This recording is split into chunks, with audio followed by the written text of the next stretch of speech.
Hey, what's up guys? BoHD here. Now, if you're following us on Instagram, you've probably seen our unboxing of the Pixel 3a through our Instagram story in partnership with Made by Google. We were able to take a look at the device several days before Google officially launched it. Well, now that the Pixel 3a and Pixel 3a XL have been officially launched, Google sent me my own personal Pixel 3a XL care package that I'm gonna unbox for you now in detail. Let's take a look.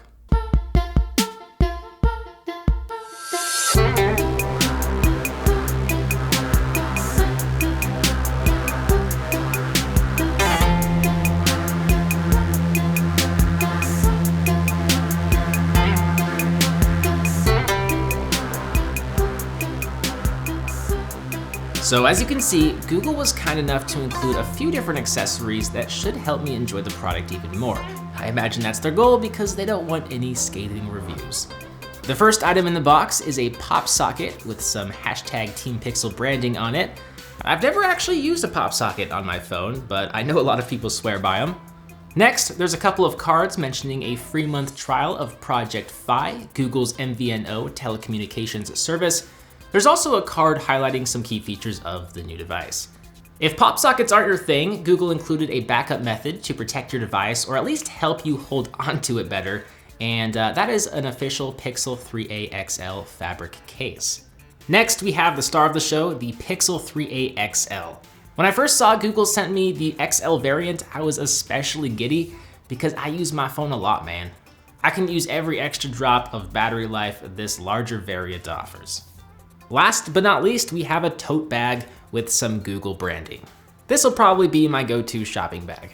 So this is the Pixel 3a XL box, and similar to the Pixel 3a box that we unboxed over on Instagram, it too has a nice matte finish with minimal branding. It looks a lot like the Pixel 3 box, even though the device inside is roughly half the price. You'd really have no idea these devices vary so much in price based off the boxes alone. There are a couple of plastic pull tabs that need to be removed in order to slide off the top of the box. It might be hard to see on camera, but this is the purple-ish variant, which is the official name, believe it or not, and it has a very slight purple hue peeking through the protective plastic wrap.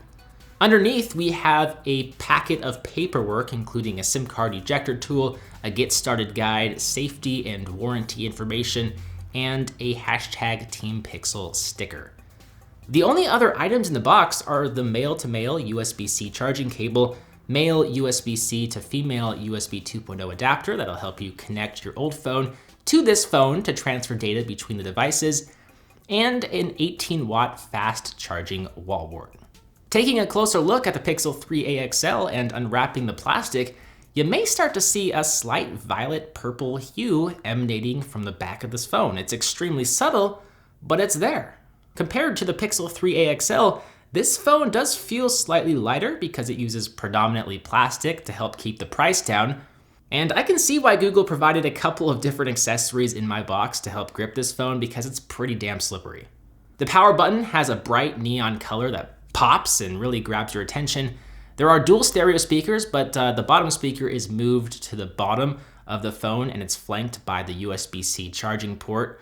And what will surely excite you is the resurrection of the 3.5mm headphone jack that's now located at the top of the phone. This might be the deciding factor as to whether you upgrade to this phone or not.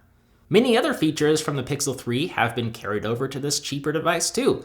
There's still a rear-facing fingerprint scanner that seems to work well upon first impressions. And I thought for sure the Active Edge squeeze to bring up the Google Assistant functionality would be dropped to save some money, but it's also here. Even the display hasn't really been seriously discounted as it features a 6-inch OLED panel with a 402 pixel per inch index. The top and bottom bezels are chunkier, but there's also no chunky notch at the top, so, take it or leave it. What I think is the most impressive thing about this phone though is it carries over the same 12 megapixel main camera sensor, which is one of the best on the market, if not the very best mobile camera sensor. Google is able to do this because it doesn't rely on expensive hardware. Instead, it mostly uses software to really enhance your photos. The portrait mode, it works via software, and the game-changing night sight mode uses software to significantly brighten up your dark photos. Now, there is only one front-facing 8-megapixel camera, but it still features a fairly wide field of view to help with your selfies. Not as wide as the 3XL, but still not that much of a compromise. And if that wasn't enough, Google packed in a larger 3700 milliamp hour battery in the 3A XL, which should last considerably longer than the more premium handset because it uses a less powerful processor. The one thing it doesn't have in this department is wireless charging. But yeah, so there's a Snapdragon 670 CPU with 4 gigabytes of RAM, which is not one of Qualcomm's most premium chipsets. But the reason why I'm not really too worried about the performance here is because stock Android seems to run smooth even on Qualcomm's 400 series chipsets. Apps aren't going to open up as quickly, and you might not be able to have as many apps running in the background, but at least the OS is still buttery smooth. Now look, I know that it looks like I'm glorifying a device that Google sent me in a neat care package with a bunch of accessories, but it's no secret that I've been a fan of Nexus and Pixel devices for years, largely because of the pure Android software they run, but also because, at least for the Nexus devices, they offer serious bang for your buck. In my view, the Pixel 3a and Pixel 3a offer bang for your buck not seen since the Nexus 5. And if you're in the market for a new phone, you should look into picking up one of these new handsets and just take advantage of some of the special launch deals going on. I believe Google is offering $100 in Google Store credit, and Best Buy, I believe, is offering $100 gift cards if you buy a Pixel 3a, effectively bringing the price down to about $300. For that price, this is an absolute steal. I can't wait to put my SIM card in here and get to work on my full review. With that said, I'm Bo HD from PhoneDog.com. I hope you enjoyed this video. Thank you for watching, and I will see you right back here in the next one. See ya.